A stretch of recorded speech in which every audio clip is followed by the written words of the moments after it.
everyone, and welcome back to another week here at Just Gay Stuff Podcast. I'm Jess. And I'm Lauren. And we actually have met a few new people recently that have told us they've just started listening. So if you are a new listener, welcome aboard this crazy train that we decided to create, which is absolutely nothing short of crazy ever, because we record a lot of these episodes literally at the end of our day where we're late at night. We're just mental and wily and delirious. We are delirious.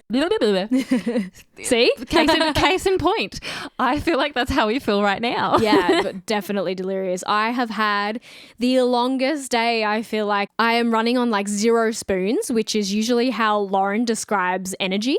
It is. For those listeners who have just joined us, thank you so much. And for those who I guess don't really know, because I don't talk about it that often on this. I don't think I've ever spoken once about it on this podcast. I don't know. But I suffer from a lot of chronic illnesses and invisible illnesses. And I think I had either a physiotherapist or a psychologist or someone within that invisible chronic pain community explain the term spoons to me, because I was so dumbfounded when I first ever heard this, right? But it actually helps me really understand my brain and my body and how... And probably explain to people about your energy levels and where that's sitting for your day. Yeah, where that's sitting. So basically what they said to me, say you have 5 spoons in your drawer and that makes up your whole energy for the whole day. If you take 2 spoons to make the bed, that's fine. But some days you are worse than others, and sometimes... Some days you might only have 2 spoons. Some days you might only have 2 spoons, or some days it'll take all those 5 spoons for you to make the bed, and that is also okay. But then that's how you're able to gauge with people. So I think Jess is feeling the brunt of all the spoons gone at the moment. We're grasping at spoons for this, honestly. But you guys are so important to us, so we're soldiering on and we're powering through. Soldiering on, and we love you guys, and thank you so much. So on this week's episode, we are going to have another bit of education. Ooh, I love education. I've done a lot of research for this, so I'm very proud of what I've brought together. But the whole reason that we're bringing this episode is because I was saying to Lauren the other night that our community has all of these slang terms, and a lot of these terms that have been derogatory under the queer umbrella for a very long time.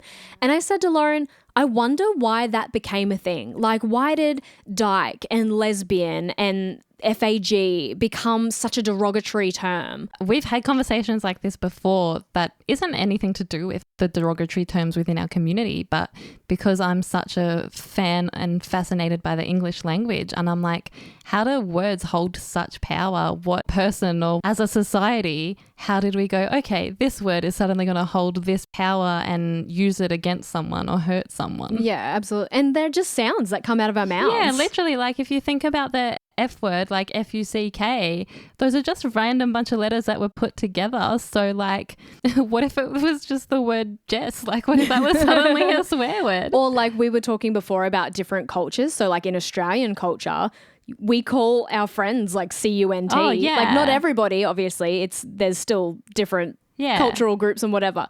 But if you were to call your friend that in America or in England, that's so different. Yeah, it's become such a colloquialism of the Australian language, which is so weird to me. I don't like that word, but...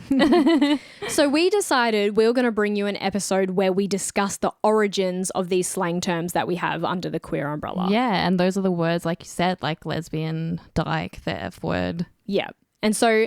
Speaking of the F word, we're going to jump in and probably start with that one, because I think that as a society, we are never going to reclaim that in the queer culture. I think it's been derogatory for so long that I don't think we're going to get over that. So let's find out where it came from. Yeah. And if anybody doesn't know what we're talking about, I'm talking about the word F-A-G-G-O-T. And I'm going to spell it for most of this because I hate the word and I don't want to say it out loud. Yeah, we hate the word. And if you guys are feeling some kind of way, just skip 15 seconds or 20 seconds to the next one. Yeah. So we're going to start off with the F word. Now, some of you may know that in the dictionary, this word actually means a bundle of sticks, which a lot of people tend to believe that the correlation between calling a gay man FAG is because a bundle of sticks relates to a bundle of dicks. What? But let me assure you, that is not the case. There are actually a few different explanations for why FAGGOT came to be such a derogatory term for a gay man. Oh, okay. So here's a few interesting ones that I found. The first theory is that it came from witches that used to be burnt at the stake. Okay. This theory is because a FAGGOT is indeed a bundle of wood or sticks that is used for the purpose of fuel. As we know, witches used to be burnt at the stake, and while burning at the stake was a traditional punishment mostly for women, from the 12th century in Christian Europe, gays were also thrown into the fire. Oh. So the theory here is that because gays were burnt on the FAGGOT, that became the term. Also, this theory feeds into the term flamer, if anybody has ever heard that term. Yeah, I have. Yeah, I think Mark said it on one of our he episodes. did, yeah. He described himself as a little flamer, which essentially means like a little gay boy or a little gay man. Okay. This is also why typically the British call a single cigarette a FAG, because in this term, I will say the word, a fag is a singular stick away from the bundle. And what do you do to the end of a cigarette? You burn it. Yeah. You light it up. Yeah. Are you learning with me? I am learning with you. I was also thinking that makes sense why they would call cigarettes like plural, the FAGS. Yeah. Yeah. Yeah. Okay. So there are a couple more theories here. Another theory is that because the official British definition of the word fagging means to work hard or tediously at a task. This was then correlated to women who were doing housework. And because housework or slaving tasks like housework were seen to be such a feminine thing to do, anyone who showed feminine features then became subject to that slur. That's terrible. Get off the gender I know. stereotype roles. But you know, social norms and all that. Ugh. Another theory and term linked to some British history is that in traditional boarding schools, younger boys were assigned to do chores for the senior boys. Okay. So linked to the definition before of working hard and fagging, the younger boys were fagging for the older boys. And then I'm sure we can all see how Yeah. that snowballed into meaning men liking other men or doing things for other men. Yeah. Also, linked to those two theories is that a FAGGOT, or a bundle of sticks, was also used to make a broom handle. So while the boys were performing chores, they often got referred to by the name of the tool they were using to perform the duty. So the broom was also named the FA. Well, the broom handle. Handle. So before it had the bristles on the end, Okay, got you. it was a bundle of like long sticks that were tied together. I get you now. So then if you were using Yeah. an FAGGOT to sweep the floor, Yeah. they were calling you an FAG. Okay. And if you were fagging, which meant to work hard, they would call you an FAG. Okay, I understand that. I also was thinking along the lines of the correlation between the witches and the broomstick. Well, yeah, that still works. Yeah. It all kind of concludes into one. Yeah, okay. One dark side of the origin of the word, though, that is absolutely terrible, is that there were also rumours that sexual favours were part of the duties that the younger boys had to perform on the older boys, and that is also why the term is used as a slur for men who like other men. That's so terrible, and it really sucks. You know, I know a lot of people suffer from that sexual harassment in boarding schools. Yeah, and to be honest, these words, even this word, I don't think ever meant to hold the weight that it has. It's just something you called someone, but because it's been used so derogatorily, it's like snowballed and snowballed and snowballed, the weight of those words become heavier and heavier and heavier. Yeah, that's what I mean. And I'm like, They're just words. And but they hurt. They hurt. The Sticks and Stones song is wrong because words will hurt you. Absolutely. They cut the scars deeper than the sticks. Yeah, especially when it's purposeful, I find. Yeah. Because we can have open communication and open conversation where we can say, this word doesn't affect me and I'm happy to talk about it. But if somebody purposefully throws that slur at you to hurt you, well, then that's a completely different story. Yeah, it's a different story. So there you go. There's the definitions of how FAG became a slur. I am glad we got the hardest one out of the way first. Well, the next one's not much better, but we will move on. Okay. So the next one, and sorry again to anybody who is finding this offensive, this is literally supposed to just be educational. We are not using these terms derogatory by any means. Just the origins. Yeah. So the next word we're going to say is poofter. Okay. Looking up this word today, you will get the result that it's slang or derogatory term for a homosexual man. But the whole purpose of this is why? Why was it that? So it's literally just the only definition that comes up when you put that word? When you put that word, yes. Okay. So I thought, okay, how am I going to get to the origin of this? Well, I had to shorten it to the word poof to get any results. So the English result that it gave me when I put this into Google was that it is a small ottoman commonly paired with a chair or a lounge to act as a footrest. But poof in French, spelt P-O-U-F, gave a bit more clarity on the situation. Okay. So in France, or in French language, a poof, P-O-U-F, is slang for a woman who dresses up or uses makeup to look like a prostitute. Okay. It has also been used to describe someone that has a bad reputation. So I don't think I really need to go further on that one. It's pretty derogatory. It's pretty self-explanatory. If you're calling somebody this, it's because you think that they're a bad person. Or they're bringing bad reputation to themselves or their family. That part I can understand. I think the first part confused me a bit, that maybe it was like a term in terms of like drag queen or something. No. No? So they were originally using it to describe women. Oh, okay. Yeah, okay. Yeah. Yeah, don't use that word. Well, I mean, this is the thing though. Some people aren't offended by this word and some people are. Yeah. So that's the difference between all of us in the queer umbrella.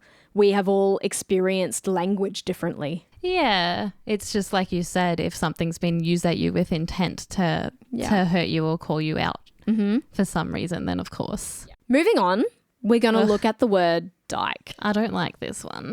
I don't like this word either, but I love the origin of this word. Oh, okay. So lesbians have actually been reclaiming this word since the early 80s after it had been used as a slur so often. However, the origin of this is great. Okay. Now, what is a dyke, actually? Do you know? No, I don't. So enlighten me. A dyke is actually a bridge or a structure that is built to stop the flooding of water. Oh, what? So this is common in like the Netherlands, in Amsterdam. Right. Because the city is on water, they have to use bridges. Is it like a hammer thing or? No, it's like a wall that you build. It's a like wall. A dam. Oh, like a dam. Okay, yep. Got you. So in Amsterdam, because the city is essentially on water, they have a lot of dikes in Amsterdam. A lot of walls, a lot of things to stop flooding in the city. I'm showing how much I don't know in this episode. But why is it used to describe queer women? Well, this dates back to a story called The Little Dutch Boy Who Saved Holland. Okay. This story was set in the Netherlands and is about a little boy who becomes a hero after plugging a crack in a seawall with his finger to stop a catastrophic flood. Are you getting the correlation here? Kinda, yeah. The story was supposed to convey a powerful message about how a small act can make such a significant change, like the butterfly effect, for instance. But instead, sliding door moments. Yeah, but instead, this has led to the word dyke becoming a slur because the sexual act between two cis women is, quote unquote, plugging them with a finger. Oh my gosh. I knew it was going to end up along those lines because the minute you said bridge and water and flowing, and I was like, we're getting somewhere. Anybody who knows the Kath and Kim episode, season 1, episode 2, called Gay, Kath refers to Kim as you're a Dutch seawall. Oh. You're a dyke on a bike, if you like. That makes so much sense now. Yep. I've never understood that quote before. Like, I got the intention, but... Now, the Brits seem to have like a lot of history for a lot of these words. Other information further explained that in British history, the word dyke had derived from the word hermaphrodite. Okay. But personally, I really don't see the connection. And also, dyke has universally been a term that described particularly women that go against the social norms of romancing a man. Yeah, true. I don't think it's ever been used for intersex people or anything like that. So because we often correlate and associate people who would be described that term with more masculine features. Yeah, totally. Yeah. So let's go to my personal least favorite word, lesbian. Oh, that's so interesting to me that you, I guess this is what this whole episode is about, that you know, we have different feelings against different words. Like, I don't have an issue with this word. Don't get me wrong. I hate the word Whereas dyke. you do, but I hate the word dyke. I think it's so like, it's so hard. So hard and offensive. It's hard on your tongue. No puns intended. Like, but it's so hard to say. It's like when you say the F word because it's got that like k. Yeah, it's like that- cutting. Yeah.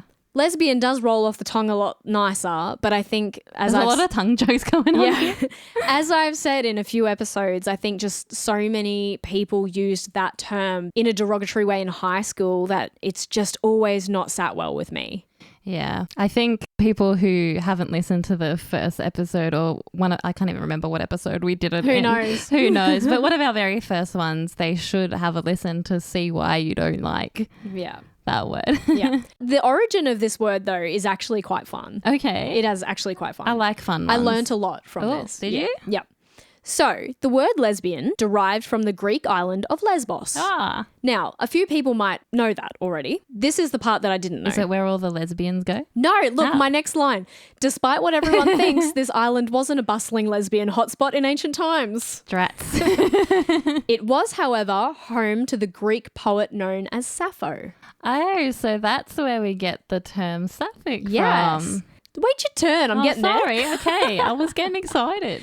So Sappho lived around the 6th century BC and was known for her poems that described expressing love and desire for other women. This also describes where the term sapphic comes from. I jumped me gun. You did, but you were 100% correct. Okay. And if you were from Lesbos, you were referred to as a lesbian in the same way that people from Melbourne are typically branded Melburnian. Oh, that makes so much sense. I know, right? Think of all these men getting called lesbians. Yeah, right.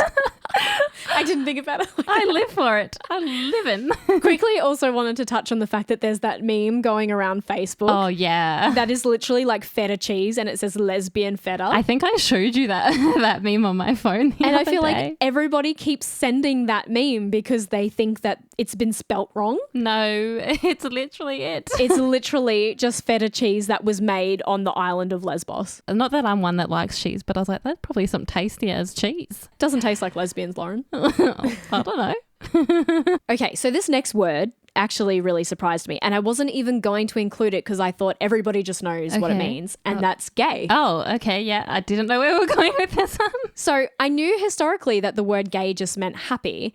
But when I looked into it, I actually learnt how it took on a few faces before it eventually was used to describe a homosexual man. Oh, okay. And I actually learnt a lot. Really? So I am so proud to be sharing this knowledge with everybody. I'm settling in. Yeah, settle in. The word gay actually dates back to England around the 12th century. Are you seeing a pattern here? Yeah, I am, but I'm not surprised. It's all this like English the origins. language. Yeah, except for lesbian. That's Greek. Yes. And the P one is French. Ah, yes. A woof. Yes. Was that your French accent? Yes. Oh, okay. Okay, so the word gay dates back to England around the 12th century and originally derived... hang on. I take it back. Originally derived from the French word gay, spelled G-A-I. I mean, they're close to each other. The original meaning translated to joyful, carefree, happy and bright. So that's where the happy, gay happy comes from. But in the 17th century... the word started to be used in a derogatory way to describe someone who was acting immorally. Oh. The meaning of the word had then changed to addicted to pleasures and dissipations or living a loose and immoral life. Okay. This was derived more from the original meaning of carefree, progressing to mean uninhibited, which means to express unself-consciously and without restraint. So essentially going out and flaunting yourself with no care for respect Fast forward to the 19th century, where ironically the word gay to describe a man meant he slept with an abundance of women. Wait, what? Yeah. What?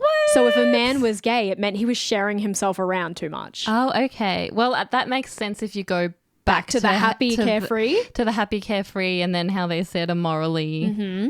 It was also used to describe a woman who was a working prostitute. Yeah. Because she was carefree, immoral. Sharing herself around. Yeah. Also, at this time, to say the phrase to gay it meant you were having sexual intercourse. Oh. So if we went, oh, we're going to go gay it, we're going to go have sex. Okay. That's what it meant. Wow. Yeah. I did not know any of this. No, my mind is blown. I had no idea. I literally, going into this episode, I was like, okay, there's going to be like one meaning here and one meaning there. And then there's going to be like a snowball of why it ended up here. But this one actually really surprised me. Yeah, I was like, I'm so surprised right now too. Yeah, because I wasn't even going to include it. Yeah. So. The term gay was still being used for its original meanings at this time, and it hadn't changed exclusively to describe prostitutes or promiscuous men.